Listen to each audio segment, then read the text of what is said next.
Hi guys! Oh, welcome back to my podcast. How are we all? February. We are zooming through. January was, in fact, the longest month I think I've ever experienced in my life. Today I thought I would answer some questions for you guys. I haven't done like a Q&A in a really, really long time. So I received some good questions, asked you guys on my Instagram, and I thought I could answer them for you. So let's get into it. Ironically, 80% of these questions were to do with dating, if I have a boyfriend, who is my boyfriend? To that I answer, who is my boyfriend? Where is he? Send me his number. Am I looking for a relationship? I most definitely am looking for a boyfriend. I actually have come to the point where I really want a boyfriend. I've been single like properly for around 3 years. So I feel like it's time. There was a point in my life where I was like dating just to have fun. And now I'm kind of very much so selective. Like if I go on a date with a guy and I just like immediately know it's not going anywhere, there's no second date. I used to like entertain the second or the third date just to like see where it could go. But now I'm just like a lot more stern of just like, this is, yeah, it's just not going to go anywhere. So I might as well not waste his time nor mine. And I think I'm just like a lot more selective in general. Yeah, I've like, I feel like I've had my fun stage, and obviously I'm still really young, like I'm 24, but I wouldn't mind a boyfriend, you know? My life like is super busy at the moment, and I have this feeling, actually it's not a feeling, like I'm pretty damn sure it's going to get busier and busier, that I think like part of me feels like, you know, maybe a boyfriend will not fit into that. But then the other part of me feels like actually just like having a good guy by my side will feel like such a rock in that sense.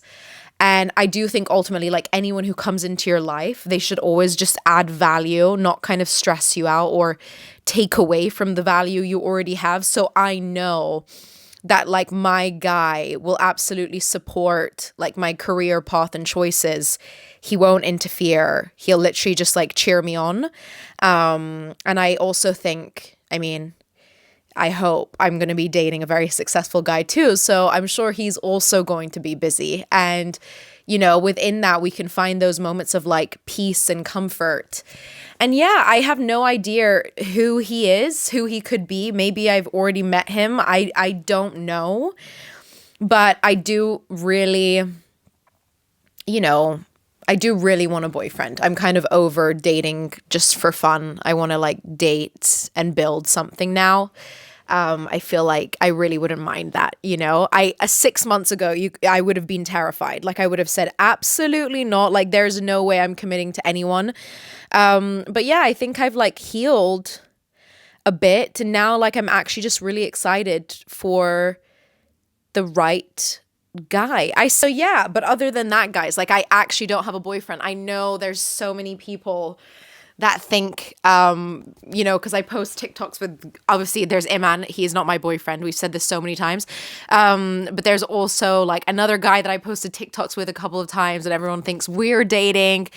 And like, I hate to break it to you, if I had a boyfriend, you would never know. Like maybe there'd be little signs, but I would never like post him online, you know? Or maybe I would like soft launch a cute picture, you know, a year in, or like 2 weeks in. Not kidding. Like, you know, a substantial amount of time in, maybe I would, but like I just wouldn't be so obvious about it. I feel like the really precious things in life you have to keep private. Like you just have to, you know? And I just feel like that's like a precious thing, and I just would want to keep it private. And also, like, this is the sick part, but girls are actually sick. Why do we find, I say we, but I'm gonna lie to you, like I felt it within myself before too, and I've immediately kicked it to the curb because I like that's not how I want to be. But I think it's like an innate like thing in our heads of like wanting to be alpha woman. When guys get substantially more attractive when they have a girlfriend. It's the most bizarre thing. And so I don't want to be posting my guy, making him look 100 times more attractive and 100 times more wanted. No, no, no. No, no, no. He is staying locked away. That's also another reason why I wouldn't go blasting him all over my social media. Would you ever go through your partner's phone? This is a absolute no. I think no matter what, if you look hard enough, you are going to find something you don't like. Looking for something, you are going to find it. And I will tell you, you never have to go looking for it because it will come to you. Don't go looking through your partner's phone. I think it's really like an invasion of privacy, and it's also highly unattractive, really like not nice, bringing that energy into a relationship. I'm also going to say, if you tell your man, don't do this, I'm sorry, he's gonna do it. It's like, I don't know what's wrong with guys, but it's literally like if you try to cage them in and set these rules, I am telling you, the first second that they get any ounce of freedom, they're off. Bye bye butterfly. They are off. So don't go checking his phone. Don't go giving him rules and da da da da da da. Let him show you who he is and act accordingly. What is your biggest fear? I don't like fears, because I do think you a lot of the times attract what you fear. But just for the sake of this conversation, I'm going to say that getting a divorce is probably the biggest fear of my life. I'm not scared of like failure in work or career because like that's just not even possible. Like that's how much I believe in myself that like that doesn't even cross my mind.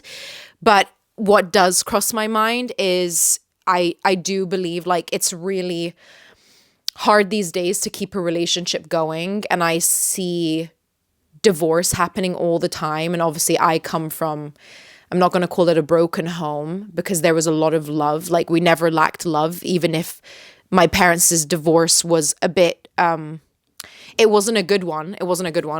But we never lacked love. So I feel the word broken like doesn't make sense. And I'm also very grateful because my parents can be in the same room with one another. And I've had birthdays where I've had, my mom, my stepdad, my dad, my stepmom, all together. And that's like been such a huge blessing for me.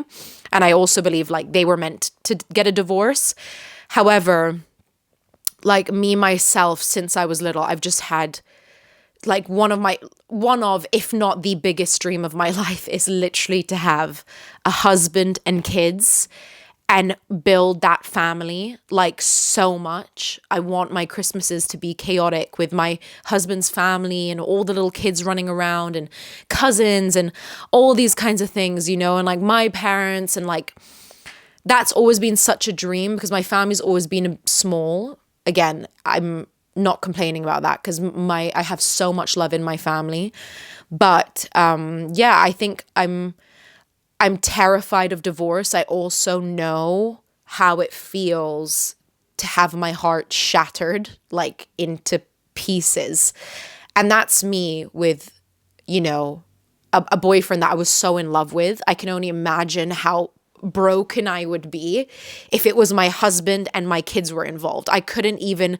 fathom it. Almost thinking about it makes me feel those emotions. So I don't want to keep talking about it because I don't want to like talk it into existence or anything.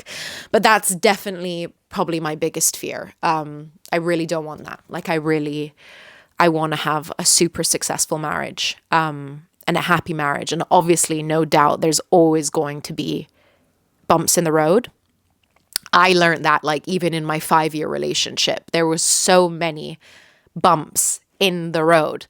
And that really like made me envision what married life would feel like, and then you add kids into that and like mortgages and all these kinds of things. It takes courage to really commit to a person and really work through things with a person by your side. Every decision is not for you. It's for you and your other half, It's like a completely different ball game. So yeah, I think that's probably my biggest fear. And I pray to God that no matter what comes, mine and my husband's way will always stick together. Whoever my husband may be, just to let you know, I'm waiting. I am waiting very patiently. I get this question a lot.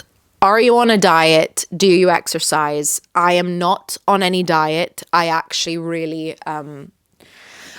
don't like diets. I used to have a terrible relationship with food. I was extremely attached to food during a time of my life where I was really unfulfilled. It was towards the end of my relationship with my ex that I was with for 5 years. It was like towards the end of that, I had gained a lot of weight. I was also really unfulfilled in my job. I didn't know where I was going and I was super lost. And I was 12 kilos heavier than what I am now. And I swear to you guys, like my body was storing this fat in a way to comfort me, because it's like I was so unfulfilled that all I could do was keep filling myself up with food, and I just stored it on. And I think, having that attachment to food, like I would go to bed every night and I would think, oh, I'm going to have my oatmeal with honey and almond butter and banana and strawberries and goji berries and flax seeds and chia seeds and cinnamon in the morning, and it's going to taste so good. And then for lunch, I'm going to have like a Caesar salad with da-na-na-na-na-na-na-na. And then for dinner, I was so attached that I was planning every single meal. And it wasn't even that I was eating bad food. I was just eating so much of it and also highly like depressed, I'll say it, So my body was just storing. And I think like when I left that relationship and when I started to get happier with my work, it was like the biggest energy shift in my life. And I lost all that weight in like a matter of 3 to 4 weeks. I just dropped it all. And I just broke that attachment towards food. And so now I'm on the other spectrum of like, I literally just eat whatever my body feels whenever I feel like eating. I'm so much more intuitive and I don't plan anything.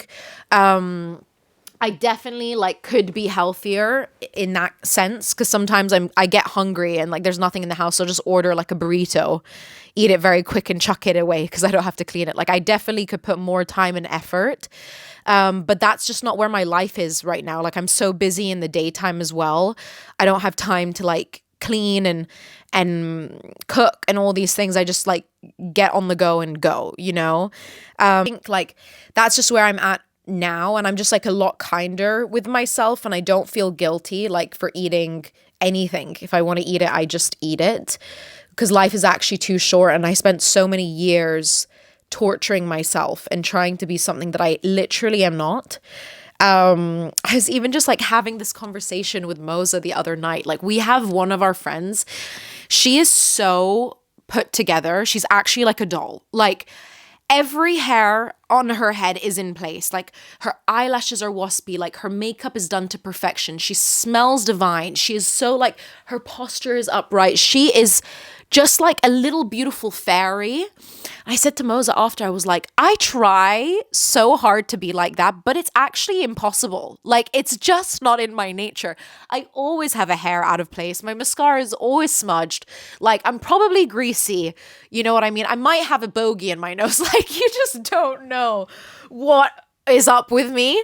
And it's funny as well, because like even with Iman and I, like whenever we record, I always tell myself, I'm like, today's the day I'm gonna look so fit on camera. Like I take so much time to do my makeup, I take so much time to do my hair, but because of my stupid like habit of touching my hair the whole time and like touching my face, by the time we've ended filming, I look haggard, and then I see these clips and I'm like, oh bollocks, like I just like, I don't look great again, and it's not looking great. Like, that's the wrong wording. And I don't want people to be like, oh my God, you look great. You look great. It's not about that. It's just, it's funny because in my head, I try to be like super doll-like and put together. My nature is not like that. Like, I sit with my legs open half the time like a bloke. I'm not like a prissy little princess as much as I would love to be. I'm just me. And I think that also, like, it's just like accepting that just some things are in your nature and some things aren't. And I think that really helped me with my actual relationship towards food and diet and all that stuff. I do exercise now. I've been a lot more committed to exercising. I've always been somewhat active. Like, I'm always walking or playing tennis or, like every now and then I would have gone to the gym, but now I'm like a lot more kind of stronger and have been going to the gym more. And that's definitely like helped me a lot, especially with my relationship towards myself and just kind of like pushing yourself to do what you don't like doing. Because I hate the gym. Like, I hate everything about it. I don't even like these endorphins that people tell me I'm going to get after the gym. You feel so great. No, like, I hate it. I leave the gym being like, fuck, that was a waste of time, but I know it's good for my body. But yeah, I'm not a fan of the gym. I don't like working out. I don't like sweating, in fact, but I do it because I know it's good for me and I've been seeing results. So yeah, rant over. If there was only one thing you could ask for in a man, what would it be?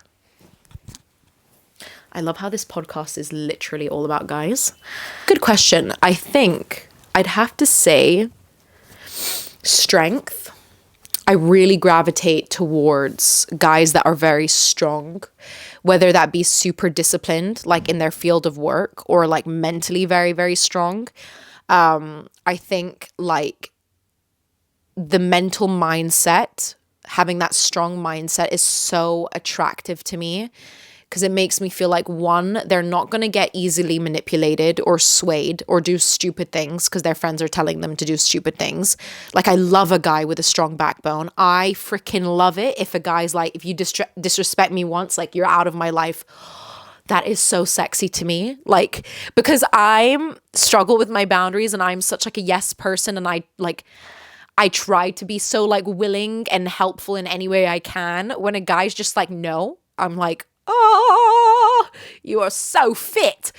I just love it. So yeah, just like a strong guy, because I also feel like, a strong man will be able to handle adversity well, and he'll be able to like protect me, protect my kids. He'll be able to like, be a problem solver and not get like drained or sucked in by the trials and tribulations of life, So yeah, I think for me, probably the top one is strength and stuff.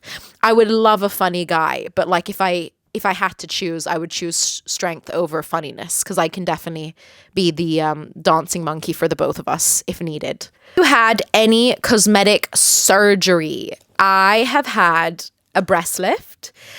Oh, why do I feel so uncomfortable saying that? I've spoken about it before, but I don't know. Like, when I had it done, I was like, I would never tell anyone about this, but I'm just so much happier in my body and so much more confident. I feel like that procedure changed my life, genuinely changed my life so much. I used to have a terrible relationship with my boobs. I hated my boobs. Like, if I tell you, I can't even believe I can't believe I admit this, but even with my ex-boyfriends, I hated taking off my bra. Like, hated. Anytime they'd even touch my boobs, I was so uncomfortable. I felt more vulnerable than ever. And I have been, like, my weight has been yo-yoing since I was like 15.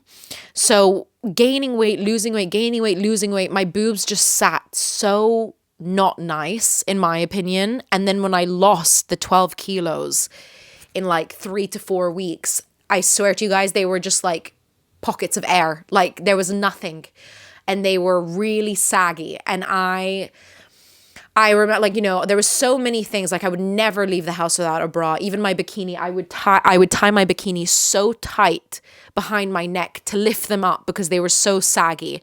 None of my girlfriends ever saw my boobs. I think my mum saw my boobs once in my life, and that was at the consultation for the breast lift. Like, the only guy that really saw my boobs, like in broad daylight at the time, was my surgeon, you know, because he had to see them. I was terrified, and that procedure changed my life. And I really like, I'm not, you know, I don't really like all the liposuction and the butt fillers and all this kind of stuff. I don't really like that whatsoever. However, I do think, like, if you have a genuine insecurity and it's not a phase and it's something that's been bothering you for years and actually holding you back from being your most confident self, if you are able to do your procedure and get it done, do it 1000%. Because I think at the time I had a fear that I was like, oh my God, what if I get my boobs done and this feeling doesn't change? It changed. Like, I am just so much happier. Like, I love when I walk out without a bra on. I can't even tell you how liberating it is. I think the first day that I did that, I almost cried for myself. I was just so emotional because I was like, this is a moment for me. Let alone the first guy actually saw my boobs, like, in daylight. I was like, here you go, shimmy, shimmy, shimmy. Like, after I got them done, I was showing everyone my boobs. I know that's a horrible thing to admit. I was showing my girlfriend, I was showing everyone. I was like, I just got my boobs done. Do you want to see them? Because it was like a whole lifetime of hiding them away, you know? And the feeling of just like having them out there, I was just like, oh my God, this is like absolutely liberating. So I got my boobs done. I also have had composite bonding on my teeth. I've also had Botox. I love Botox. But yeah, that's that. How do you stay positive? I struggle a lot with it. I think actively being positive is not an easy thing, but being a negative Nancy is also not an easy thing, right? So you kind of have to choose, like, you're hard in this sense, you know? When you speak bad words out into the existence, it projects the worst frequency and the worst energy that comes back to you. And it's really, really important to watch your words and watch your thoughts and watch what you're putting out into existence. Like, if you're complaining and you're feeling lack of and you're feeling sorry for yourself, that is all you are going to get back in your life. There is no successful person that is a negative Nancy that has made a success of themselves. They all believe themselves. They all have that vision of where they're going to be, and they work with intention towards that. And you physically cannot do that if you are negative. So I think in this instance, you really have to see how you're getting in your own way and get out of your own way and start reframing your mind and reframing your thoughts. Do not say negative things out loud. Be super mindful of what's coming out of your mouth. And I swear to you, your life around you will transform. I promise you. Guys, thank you so much for listening. I hope you've enjoyed this little dating show. And I will see you guys in my next video.